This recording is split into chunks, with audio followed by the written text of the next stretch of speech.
Chapitre 16. Ce qui advint aux deux voyageurs, avec deux filles, deux singes, et les sauvages nommés Oreillons. Candide et son valet furent au-delà des barrières, et personne ne savait encore, dans le camp, la mort du jésuite allemand. Le vigilant Cacambo avait eu soin de remplir sa valise de pain, de chocolat, de jambon, de fruits et de quelques mesures de vin. Ils s'enfoncèrent avec leurs chevaux andalous dans un pays inconnu où ils ne découvrirent aucune route. Enfin, une belle prairie entrecoupée de ruisseaux se présenta devant eux. Nos deux voyageurs font repaître leurs montures. Cacambo propose à son maître de manger et lui en donne l'exemple. « Comment veux-tu, disait Candide, que je mange du jambon, quand j'ai tué le fils de monsieur le baron, et que je me vois condamné à ne revoir la belle Cunégonde de ma vie. À quoi me servira de prolonger mes misérables jours, puisque je dois les traîner loin d'elle, dans les remords et dans le désespoir? Et que dira le journal de Trévoux? » En parlant ainsi, il ne laissa pas de manger. Le soleil se couchait. Les deux égarés entendirent quelques petits cris qui paraissaient poussés par des femmes. Ils ne savaient si ces cris étaient de douleur ou de joie, mais ils se levèrent précipitamment avec cette inquiétude et cette alarme que tout inspire dans un pays inconnu. Ces clameurs partaient de deux filles toutes nues qui couraient légèrement au bord de la prairie, tandis que deux singes les suivaient en leur mordant les fesses. Candide fut touché de pitié.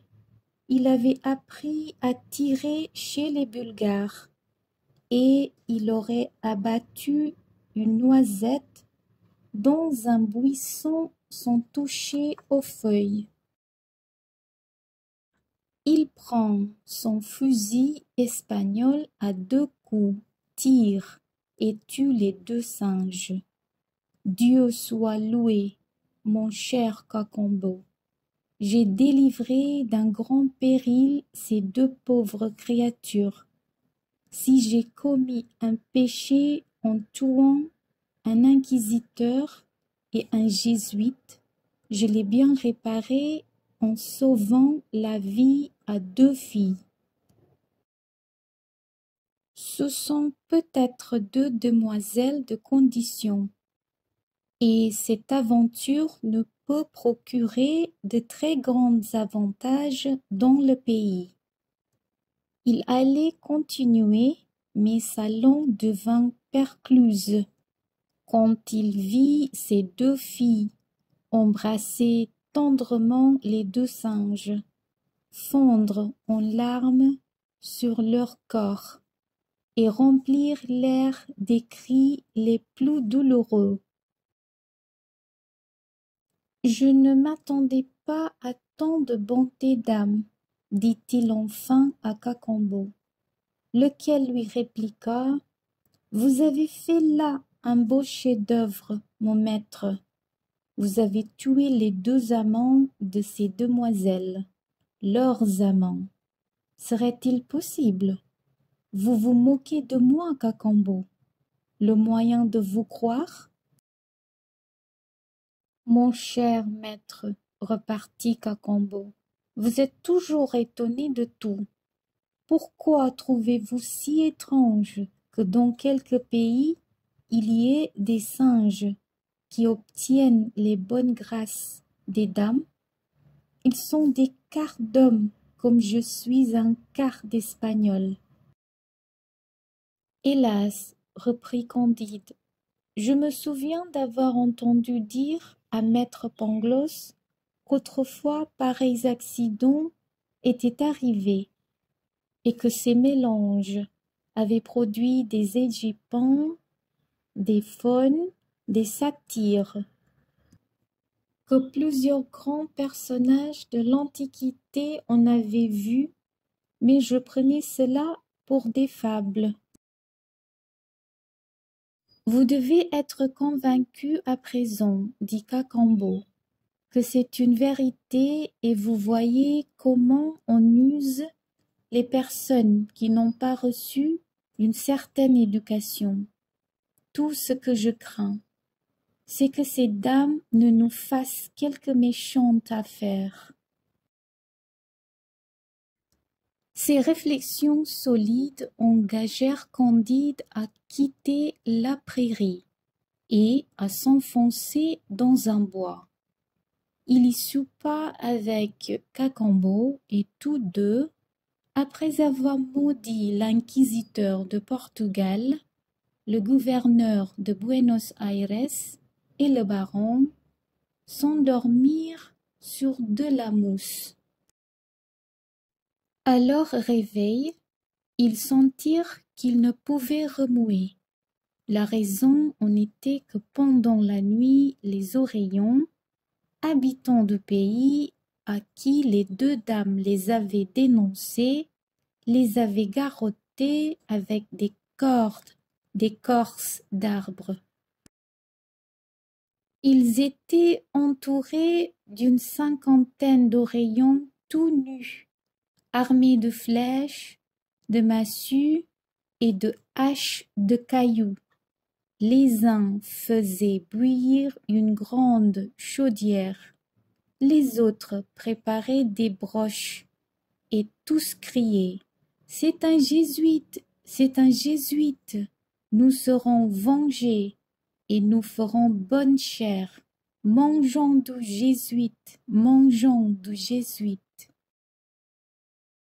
Je vous l'avais bien dit, mon cher maître, s'écria tristement Cacambo, que ces deux filles nous joueraient d'un mauvais tour. Candide, apercevant la chaudière et les broches, s'écria « Nous allons certainement être rôtis ou bouillis. Ah, que dirait maître Pangloss s'il voyait comme la pure nature est faite? Tout est bien, soit, mais j'avoue qu'il est bien cruel d'avoir perdu mademoiselle Cunégonde et d'être mis à la broche par des oreillons. Cacambo ne perdait jamais la tête, ne désespérait de rien, dit-il au désolé Candide. J'entends un peu le jargon de ces peuples, je vais leur parler. Ne manquez pas, dit Candide, de leur représenter quelle est l'inhumanité affreuse de faire cuire des hommes et combien cela est peu chrétien. Messieurs, dit Cacambo, vous comptez donc manger aujourd'hui un jésuite? C'est très bien fait. Rien n'est plus juste que de traiter ainsi ses ennemis. En effet, le droit naturel nous enseigne à tuer notre prochain, et c'est ainsi qu'on en agit dans toute la terre. Si nous n'usons pas de droit de le manger, c'est que nous avons d'ailleurs de quoi faire bonne chère. Mais vous n'avez pas les mêmes ressources que nous. Certainement, il vaut mieux manger ses ennemis que d'abandonner aux corbeaux et aux corneilles le fruit de sa victoire.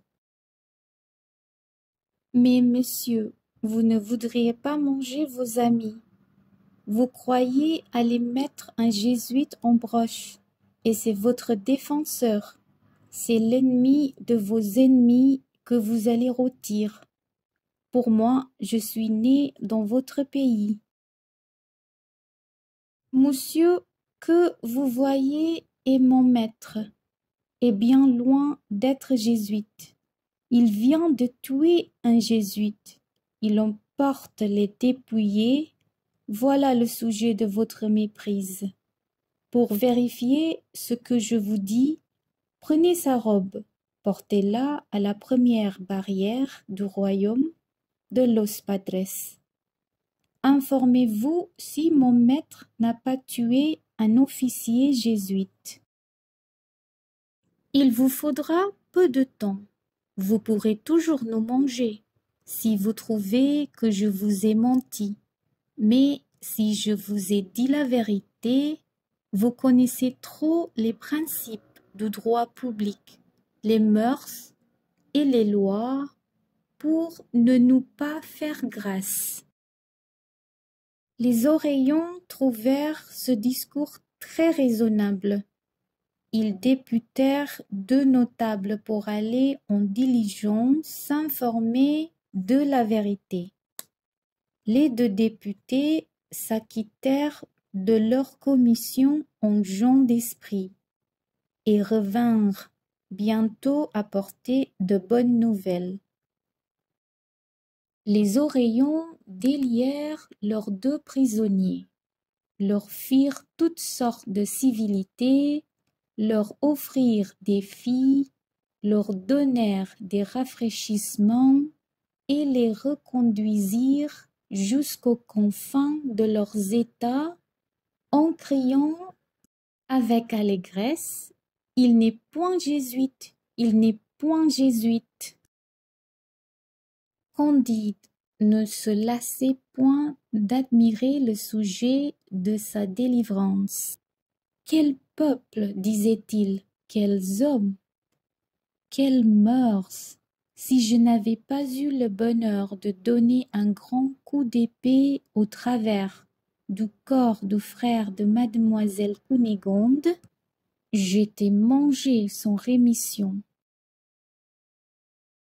Mais après tout, la pure nature est bonne, puisque ces gens-ci, au lieu de me manger, m'ont fait 1000 honnêtetés dès qu'ils ont su que je n'étais pas jésuite.